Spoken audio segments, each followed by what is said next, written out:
ওম শান্তি। আজকের তারিখ হলো 19শে জুন 2024। প্রাত মুরলী ওম শান্তি বাপ দাদা মধুবন। আজকের মুরলীতে বাবা বলেছেন, মিষ্টি বাচ্চারা, সর্বাপেক্ষা মূল সেবা হলো বাবার স্মরণে থাকা আর অন্যদেরও স্মরণ করানো। তোমরা যে কোনো ব্যক্তিকেই বাবার পরিচয় দিয়ে তাদের কল্যাণ সাধন করতে পারো। তো বাবা বলেছেন যে সর্বাপেক্ষা মূল সেবা হলো বাবার স্মরণে থাকা আর অন্যদেরও স্মরণ করানো। তোমরা যে কোনো ব্যক্তিকেই বাবার পরিচয় দিয়ে তাদের কল্যাণ সাধন করতে পারো।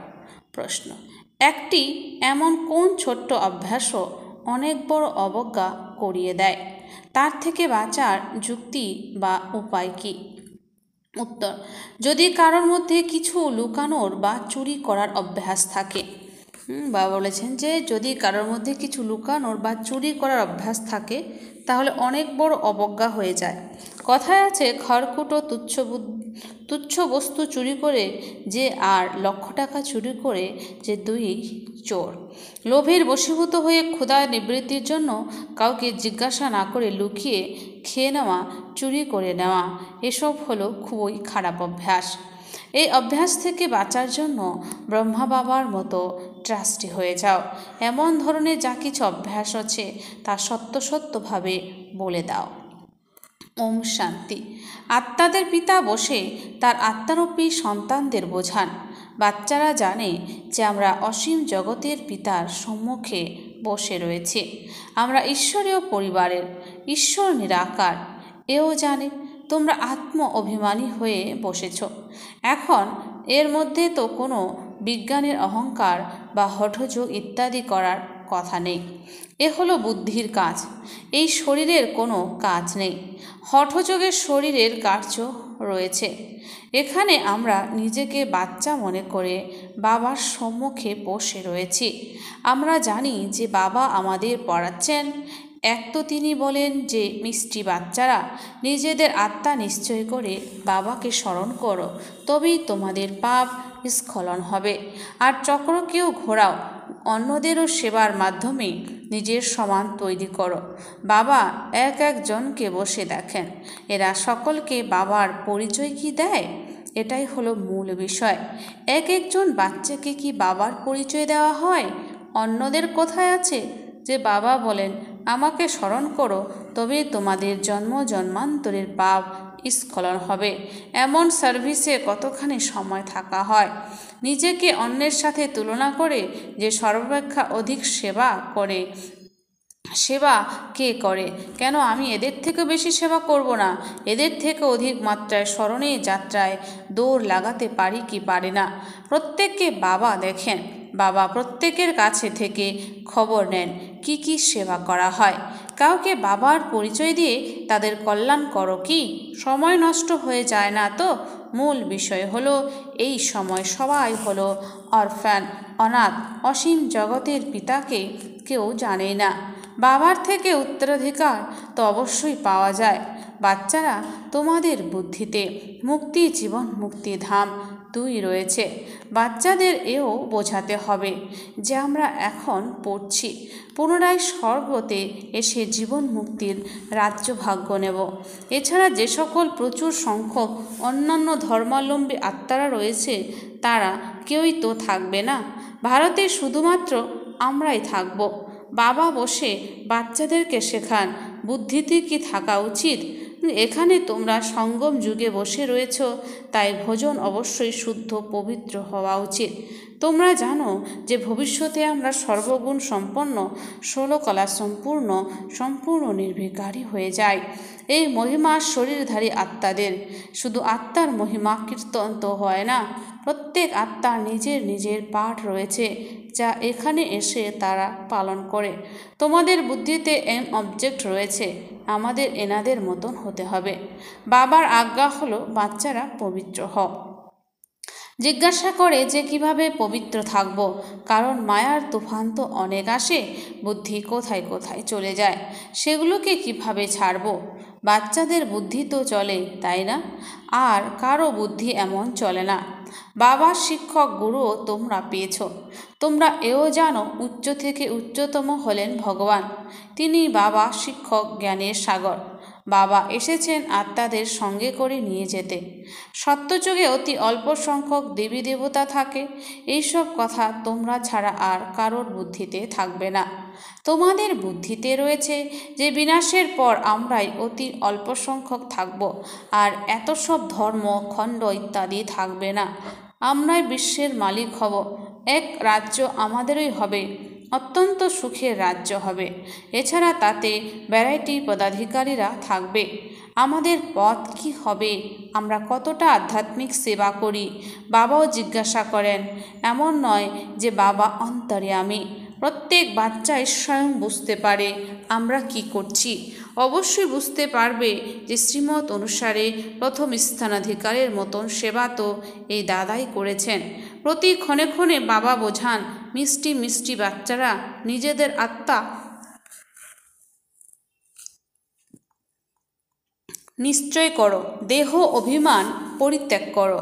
কতটা সময় নিজেকে আত্মা মনে করো, এটাই পাকা করতে হবে যে আমরা আত্মা। বাবাকে স্মরণ করতে হবে। স্মরণের দ্বারাই তোমাদের তরি পার হয়ে যাবে। স্মরণ করতে করতেই পুরনো দুনিয়া থেকে নতুন দুনিয়ায় চলে যাবে। এছাড়া এখন সময় অতি অল্প, পুনরায় আমরা নিজেদের সুখধামে চলে যাব। মুখ্য আধ্যাত্মিক সেবা হলো সকলকে বাবার পরিচয় দেওয়া। এটাই হলো সর্বাপেক্ষা সহজ বিষয়। স্থূল সেবা করার সময়, খাবার প্রস্তুত করার সময় খাবার খেতেও পরিশ্রম করতে হয়। স্মরণ, এতে তো পরিশ্রমের কোনো কথা নেই।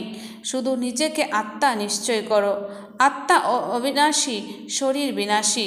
আত্মাই সমস্ত ভূমিকা পালন করে। এই শিক্ষা বাবা একবারও এসে দেন যখন বিনাশের সময় হয়। নতুন দুনিয়া হলো দেবী দেবতাদের, ওখানে অবশ্যই যেতে হবে। বাকি সমগ্র দুনিয়াকে যেতে হবে শান্তিধামে। এই পুরনো দুনিয়া থাকবে না। তোমরা যখন নতুন দুনিয়ায় থাকবে তখন পুরনো দুনিয়া স্মরণে কি থাকবে? কিছুই স্মরণে থাকবে না। তোমরা স্বর্গেই থাকবে, রাজত্ব করবে। একথা বুদ্ধিতে থাকলে আনন্দ হয়। স্বর্গের তো অনেক নাম দেওয়া হয়েছে, নরকেরও অনেক নাম দিয়ে রেখেছে। পাপাত্মাদের দুনিয়া, হেল, দুঃখধাম। বাচ্চারা, এখন তোমরা জেনেছ যে অসীম জগতের পিতা একজনই।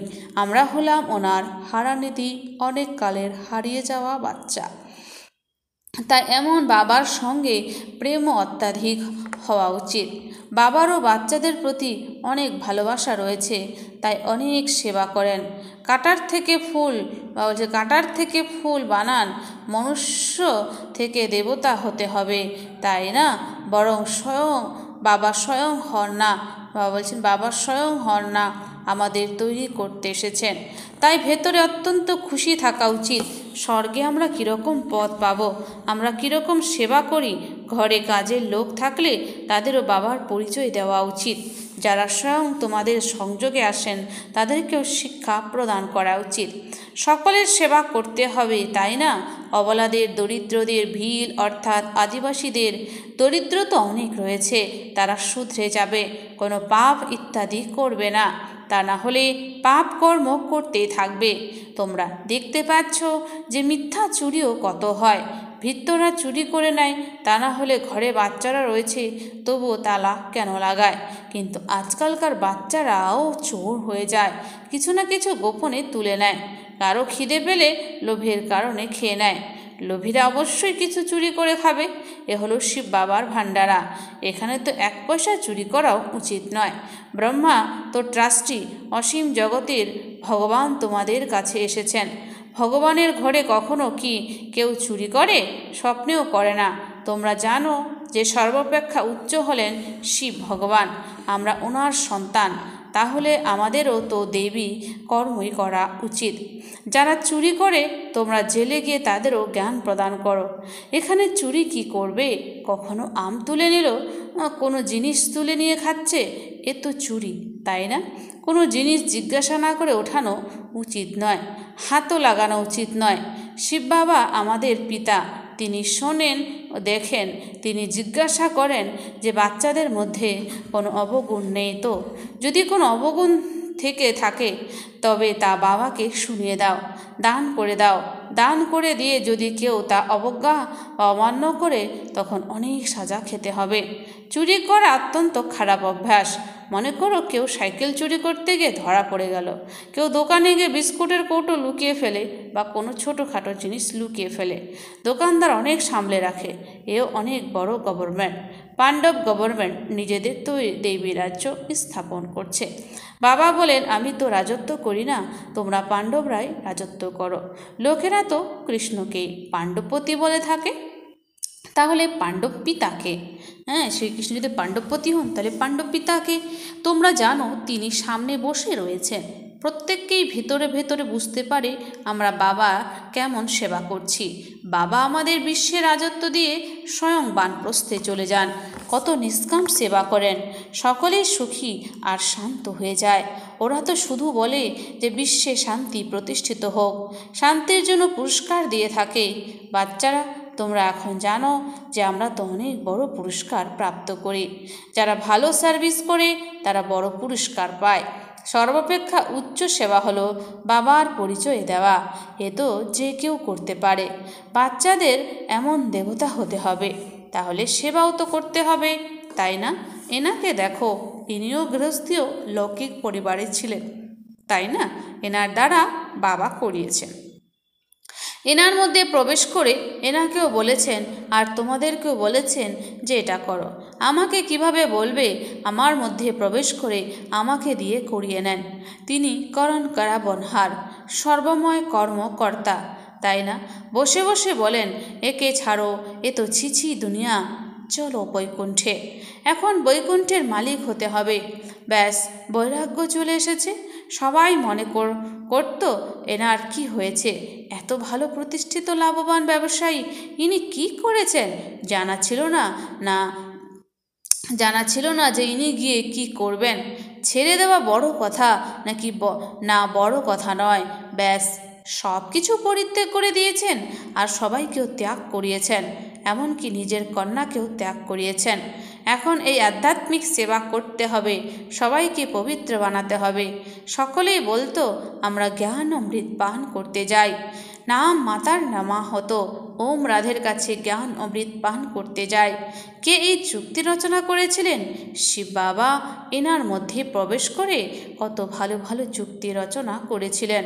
যে কেউ আসবে জ্ঞান অমৃত পান করবে। এমন গায়নও রয়েছে যে অমৃত ছেড়ে বিষ কেন খাবো, বিষ ছেড়ে জ্ঞান অমৃত পান করে পবিত্র দেবতা হতে হবে। শুরুতে এমন কথাই বলা হতো। কেউ যদি আসতো তাহলে তাদের বলা হতো পবিত্র হও। অমৃত পান করতে হলে তো বিষকে ছাড়তে হবে। পবিত্র বৈকুণ্ঠের মালিক হতে হলে তো একজনকেই স্মরণ করতে হবে। তখন অবশ্যই ঝগড়া হবে, তাই না? শুরু থেকেই সেই বিবাদ এখনও পর্যন্ত চলে আসছে। অবলাদের উপরে কত অত্যাচার হয়। যত তোমরা অধিক মাত্রায় পরিপক্ব হতে থাকবে তখন বুঝতে পারবে যে পবিত্রতা তো ভালো, এর জন্য আহ্বান করা হয়, বাবা এসে আমাদের পবিত্র বানাও। আগে তোমাদের ক্যারেক্টার কেমন ছিল, এখন কি হচ্ছ? পূর্বে তো দেবতাদের সম্মুখে গিয়ে বলতে আমরা পাপী, এখন তো এমন বলবে না, কারণ তোমরা জানো আমরা এমন তৈরি হচ্ছে। বাচ্চাদের নিজেকে প্রশ্ন করা উচিত, আমরা কতখানি সেবা করি। যেমন ভান্ডারী যে তোমাদের কত সেবা করে, সে কত পুণ্য অর্জন করে, অনেকের সেবা করে, তাই সকলের আশীর্বাদ লাভ করে। ভান্ডারী তো কামাল করে থাকে যে সকলের জন্য ভোজনের ব্যবস্থা করে। এ হলো স্থূল সেবা, সূক্ষ্ম করা উচিত। বাচ্চারা বলে, বাবা এই 5 ভূত অত্যন্ত কড়া, যা স্মরণে থাকতে দেয় না। বাবা বলেন, শিব বাবাকে স্মরণ করে খাবার প্রস্তুত করো। একমাত্র শিব বাবা ব্যতীত আর কেউ নেই, তিনি সহায়তা করেন। গায়ন রয়েছে, তাই না? স্মরণ নিয়েছি আমি তোমার। সত্যযুগে কি এমন করে বলবে? না, বলবে না। এখন তোমরা শরণাপন্ন হয়েছ। কাউকে যখন ভূতে ধরে তখন সে অনেক কষ্ট পায়, সেই অশুদ্ধ আত্মা তখন আসে। তোমাদের তো কতগুলো ভূতে বিকার ধরেছে, কাম, ক্রোধ, লোভ, মোহ, এই সমস্ত ভূতেরা তোমাদের নিপীড়ন দুঃখ করে। সেই অশুদ্ধ শোল তো অনেক লোকজনকে বিরক্ত করে। তোমরা জানো এই 5 ভূত তো 2500 বছর ধরে চলে আসছে। তোমরা কত বিরক্ত হয়ে গেছো। এই 5 ভূতেরা তোমাদের কাঙ্গাল বানিয়ে দিয়েছে। দেহ অভিমানের ভূত হলো প্রথম স্থানে। তো দেহ অভিমান হচ্ছে সব থেকে বড় ভূত। এরা তোমাদের কত বিরক্ত করেছে, এও বাবাই যা বলেছেন। প্রতি কল্পে এইসব ভূত তোমাদের ধরে, যথা রাজা রানী তথা প্রজা সকলেই সকলকেই ভূতে ধরেছে, তাই একে ভূতেদের দুনিয়া বলবে। রাবণ রাজ্য মানে আসুরি রাজ্য। সত্যযুগ ত্রেতায় ভূত থাকে না। এটা ভূত একটা ভূতও অনেক বিরক্ত করে। এই বিকাররূপী ভূতকে কেউই জানে না। 5 বিকাররূপী রাবণের ভূত রয়েছে, যার থেকে বাবা এসে মুক্ত করেন। তোমাদের মধ্যেও সেন্সিবল কেউ রয়েছে, যাদের বুদ্ধিতে বসে যায় যে এই জন্মে তো এমন কোনো কর্ম করব না। চুরি করলে, দেহ অভিমান এলে তখন রেজাল্ট কেমন হবে? পথ ভ্রষ্ট হয়ে যাবে। কিছু না কিছু তুলে নেয় চুরি করে। তাই কথাই বলে, খড়কুটো চুরি করে যে আর 1,00,000 টাকা চুরি করে, দুজনই চোর। যোগ্যতে এমন কর্ম তো কখনোই করা উচিত নয়। অভ্যাস হয়ে গেলে তখন পুনরায় কখনো তো তা ছাড়তে চায় না। কত মাথা কুটতে থাকে। আচ্ছা, মিষ্টি মিষ্টি হারানদি বাচ্চাদের প্রতি মাতা পিতা বাপদাদার স্মরণে স্নেহ সুমন আর সুপ্রভাত। আত্মিক পিতা তার আত্মরূপী সন্তানদেরকে জানাচ্ছে নমস্কার। সমস্ত আত্মরূপী বাচ্চারা জানায় মাতা পিতা বাপদাদাকে স্নেহ সুমন আর নমস্কার। ধারণার জন্য মুখ্য সার। 1 নম্বর, স্থূল রূপের সেবার সাথে সাথে সূক্ষ্ম এবং মূল সেবাও করতে হবে। স্থূল রূপের সেবার সাথে সাথে সূক্ষ্ম এবং মূল সেবাও করতে হবে। সকলকে বাবার পরিচয় দেওয়া, আত্মাদের কল্যাণ করা। সকলকে বাবার পরিচয় দেওয়া, আত্মাদের কল্যাণ করা। স্মরণের যাত্রায় থাকা, এইসব হলো সত্যিকারের সেবা। স্মরণের যাত্রায় থাকা, এইসব হলো সত্যিকারের সেবা। এই সেবাতেই ব্যস্ত থাকতে হবে, নিজের সময় নষ্ট করবে না। 2, সচেতন হয়ে 5 বিকাররূপী ভূতের উপর বিজয় লাভ করতে হবে। সচেতন হয়ে 5 বিকাররূপী ভূতের উপর বিজয় লাভ করতে হবে। চুরি করা বা মিথ্যা বলার অভ্যাস পরিত্যাগ করতে হবে। চুরি করা বা মিথ্যা বলার অভ্যাস পরিত্যাগ করতে হবে। দানে অর্পণ করে দেওয়া কোনো বস্তুকে পুনরায় ফিরিয়ে নেওয়া উচিত নয়। দানে অর্পণ করে দেওয়া কোনো বস্তুকে পুনরায় ফিরিয়ে নেওয়া উচিত নয়। বরদান, শারীরিক অসুস্থতার চিন্তন থেকে মুক্ত জ্ঞান চিন্তন বা সচিন্তন করা শুভ চিন্তক ভব। শারীরিক অসুস্থতার চিন্তন থেকে মুক্ত জ্ঞান চিন্তন বা সচিন্তন করা শুভ চিন্তক ভব। স্পষ্টীকরণ, এক হলো শরীর অসুস্থ হওয়া, আর এক হলো সেই অসুস্থতার কারণে শ্রেষ্ঠ স্থিতির পতন ঘটা। তো বাবা বলেছেন যে এক হলো শরীর অসুস্থ হওয়া, আর এক হলো সেই অসুস্থতার কারণে শ্রেষ্ঠ স্থিতির পতন ঘটা। শরীর অসুস্থ হবে এটা ভবিতব্য, কিন্তু শ্রেষ্ঠ স্থিতির পতন এটা হলো বন্ধনমুক্ত থাকার লক্ষণ। কিন্তু শ্রেষ্ঠ স্থিতির যে পতন এটা হচ্ছে বন্ধনমুক্ত থাকার লক্ষণ। যারা শারীরিক অসুস্থতার চিন্তনের থেকে মুক্ত হয়ে যারা শারীরিক অসুস্থতার চিন্তনের থেকে মুক্ত হয়ে সচিন্তন আর জ্ঞান চিন্তন করে, তারাই হলো শুভ চিন্তক। প্রকৃতির চিন্তন বেশি করার ফলে তখন চিন্তার রূপ হয়ে যায়। বাবা বলছেন যে প্রকৃতির চিন্তন বেশি করার ফলে তখন চিন্তার রূপ হয়ে যায়। সেই বন্ধনের থেকে মুক্ত হওয়াকেই কর্মাতীত স্থিতি বলা হয়ে থাকে। সেই বন্ধনের থেকে মুক্ত হওয়াকেই কর্মাতীত স্থিতি বলা হয়ে থাকে। স্লোগান, স্নেহের শক্তি সমস্যারূপী পাহাড়কে জলের মতো হালকা বানিয়ে দেয়। স্নেহের শক্তি সমস্যারূপী পাহাড়কে জলের মতো হালকা বানিয়ে দেয়।